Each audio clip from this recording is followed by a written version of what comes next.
আসসালামু আলাইকুম। শুরু করছি নগদ জনপদের খবর সংবাদ কক্ষে। আপনাদের সাথে আছে আমি প্রিয়াঙ্কা।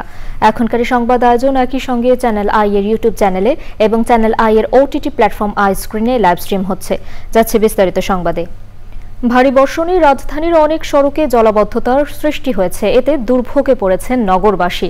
রাজধানীবাসীর বৃষ্টি দুর্ভোগের খবর জানাতে এই মুহূর্তে গুলিস্তানের নর্থ সাউথ রোড এলাকায় আছেন শাকির আদনান। যাচ্ছে তার কাছে। আদনান, আপনি যে সড়ক এলাকায় আছেন সেখানকার অবস্থা কেমন দেখছেন?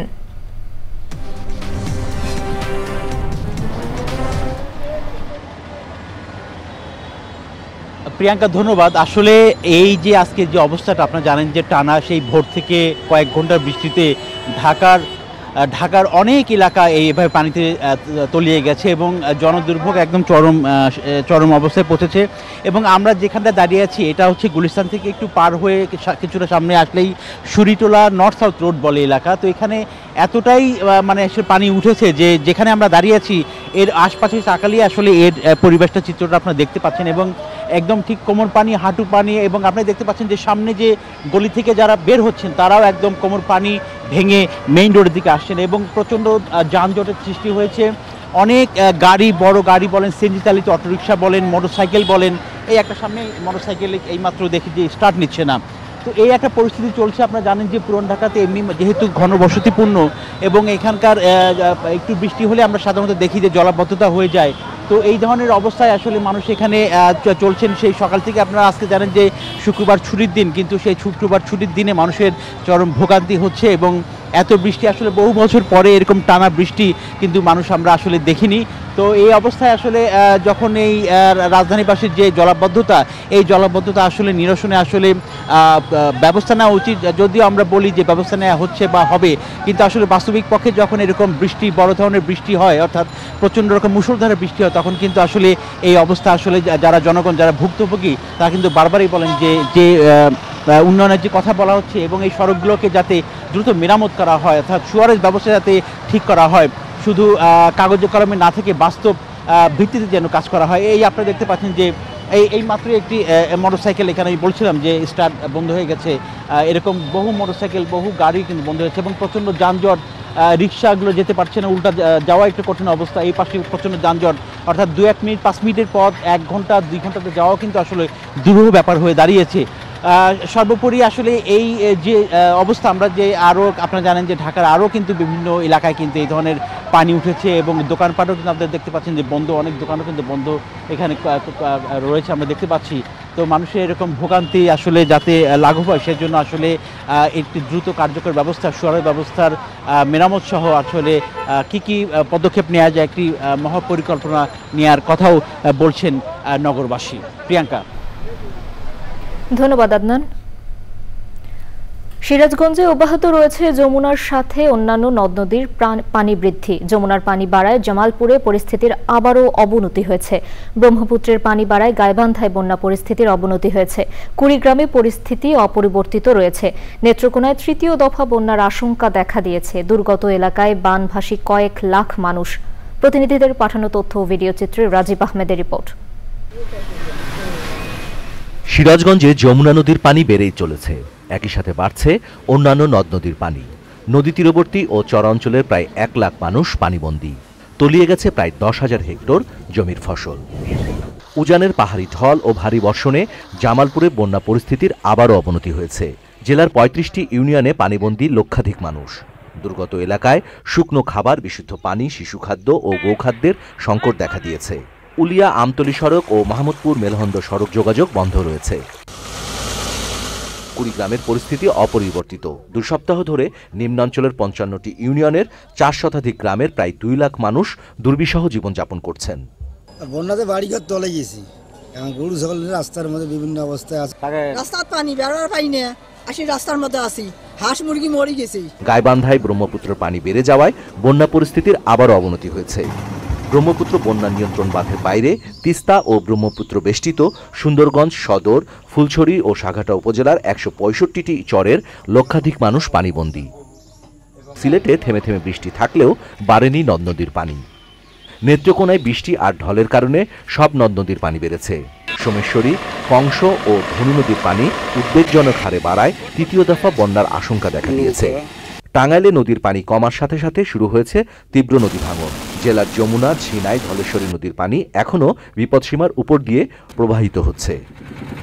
Rajib Ahmed, Channel I. কোটা সংস্কারের দাবিতে চলমান আন্দোলনের অংশ হিসেবে বিকেল 4টা থেকে ঢাকা বিশ্ববিদ্যালয় ক্যাম্পাসে জড়ো হতে শুরু করেছেন শিক্ষার্থীরা। এছাড়া সারা দেশের সব ক্যাম্পাসেও বিক্ষোভের ঘোষণা দিয়েছে বৈষম্য বিরোধী ছাত্র আন্দোলন। কোটা আন্দোলনের সবশেষ খবর জানাতে এই মুহূর্তে ঢাকা বিশ্ববিদ্যালয় এলাকায় আছেন শহীদুল্লাহ রাজু। সরাসরি যাচ্ছি তার কাছে। রাজু, শিক্ষার্থীরা কি ক্যাম্পাসে জড়ো হতে শুরু করেছেন? তাদের আন্দোলন কর্মসূচির বিষয়ে সবশেষ কি তথ্য আছে আপনার কাছে?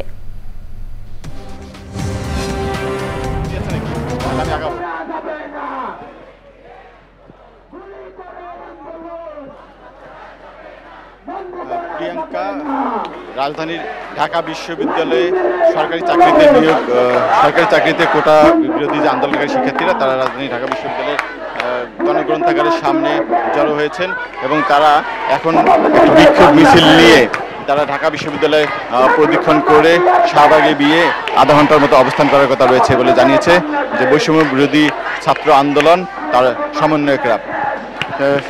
বৈষম্য বিরোধী ছাত্র আন্দোলনের যে শিক্ষার্থীরা তারা জানিয়েছে যে গতকাল তাদের যে কর্মসূচি ছিল বিভিন্ন বিশ্ববিদ্যালয়ে তাদের উপর হামলা হয়েছে, সেই হামলার প্রতিবাদ এবং তাদের যে এক দফা দাবি সংসদে আইন পাশের মাধ্যমে কোটার যে বর্তমান যে কোটা পদ্ধতি বিদ্যমান, যেটা উচ্চ আদালত বন্ধ করে দিয়েছে, সেটি সংস্কার করে পূর্ণাঙ্গ রূপে সংস্কার করতে হবে এবং এই ন্যূনতম অনগ্রসর জনগোষ্ঠীর জন্য একটা ন্যূনতম পর্যায়ে 5 থেকে 10% কোটা রেখে বাকি সব কোটা বাতিলের তারা দাবি জানিয়েছেন এবং তারা জানিয়েছেন যে উচ্চ আদালতের সাথে তাদের কোনো সম্পৃক্ততা নেই। উচ্চ আদালতে মামলাটি আছে, কিন্তু তাদের যে মূল দাবি সেটা হলো সরকারের নির্বাহী বিভাগের সঙ্গে সরকারি নির্বাহী বিভাগ যদি কোটা সংস্কারের যে প্রতিশ্রুতি দেয় বা কোনো কমিটমেন্ট করে তাহলে তারা তাদের কর্মসূচি হয়তো প্রত্যাহার করবে বলে জানিয়েছে এবং তাদের এই এক দফা দাবিতে তারা অনড় রয়েছে এবং সংসদে আইন পাশের মাধ্যমে এই তাদের যে দাবিটি যেন পাশ করা হয়, কোটা বিরোধী যে দাবি সেটা পাশ করা হয়, সেটা এক দফা দাবিতে তারা অনড় রয়েছে এবং তাদের দাবি আদায় না হওয়া পর্যন্ত তারা তাদের কর্মসূচি চালিয়ে যাবে বলে জানিয়েছে। আরেকটা বিষয় জানিয়ে রেখেছে, গত 1 জুলাই থেকে তারা তাদের কর্মসূচি চালিয়ে যাচ্ছে এবং এর মধ্যে আজকে ঢাকা বিশ্ববিদ্যালয় সহ বাংলাদেশের সকল কলেজ বিশ্ববিদ্যালয়ে তারা তাদের বিক্ষোভ মিছিল এবং সমাবেশের কর্মসূচি পালন করবে এবং পরবর্তীতে তারা কি ধরনের কর্মসূচি দেবে সেটা এই বিক্ষোভ মিছিল এবং সমাবেশ শেষে তারা জানাবে বলে আমাদেরকে জানিয়েছে এবং তারা বলছে সরকারের নির্বাহী বিভাগ যতক্ষণ পর্যন্ত না তাদের সঙ্গে যোগাযোগ করছে বা তাদের দাবি মেনে নিয়ে কোনো কমিটমেন্ট না করা পর্যন্ত তারা তাদের কর্মসূচি চালিয়ে যাবে। প্রিয়াঙ্কা, ধন্যবাদ রাজু। স্বাধীনতা বিরোধীদের প্রেতাত্মারা কোটা সংস্কার আন্দোলনের নামে ষড়যন্ত্রে লিপ্ত বলে মন্তব্য করেছেন আইন, বিচার ও সংসদ বিষয়ক মন্ত্রী অ্যাডভোকেট আনিসুল হক। কোটা আন্দোলন নিয়ে সর্বোচ্চ আদালতের আদেশ মেনে শিক্ষার্থীদের ঘরে ফিরে যাওয়ার আহ্বান জানান মন্ত্রী। ব্রাহ্মণবাড়িয়ায় এক অনুষ্ঠানে আইনমন্ত্রী এসব কথা বলেন।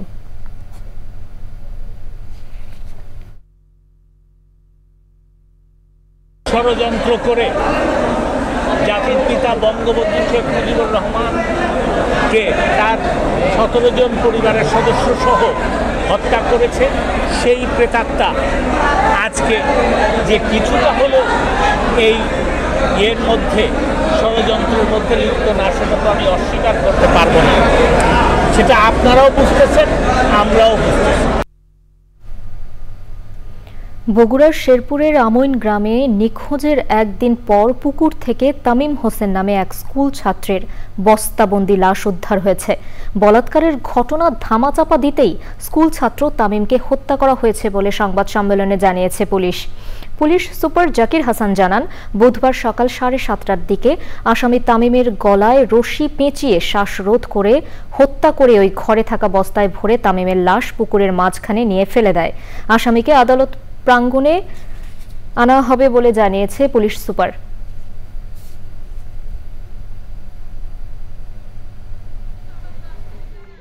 তার পায়ুপথে তার ফ্র্যাকচার এবং সেখানে রক্ত বেরোলে সে চিৎকার করলে সে যখন বাইরে কেউ জানতে না চিৎকার তখন তাকে গলার দিকে সেখানে হত্যা করে তাকে আদালতে সোপর্দ করবো। আমরা আশা করছি যে বিজ্ঞ আদালতে সে 164 ধারায় যা জবানবন্দি প্রদান করবে।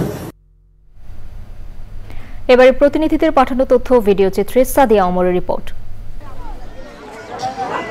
সাতক্ষীরা পৌরসভার ৮ নম্বর ওয়ার্ড আওয়ামী লীগ ও সহযোগী সংগঠনের নারী নেতৃত্বের আয়োজনে নারী সমাবেশ হয়েছে।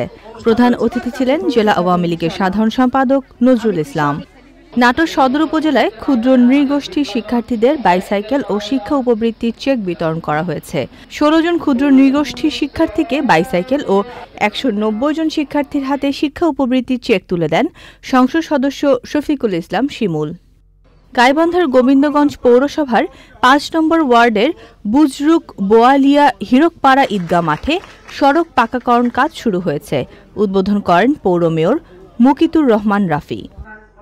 মাদারীপুর সদর উপজেলার খোয়াজপুর ইউনিয়নের ৩টি রাস্তার উন্নয়ন কাজ শুরু হয়েছে। উদ্বোধন করেন সংসদ সদস্য তাহমিনা বেগম।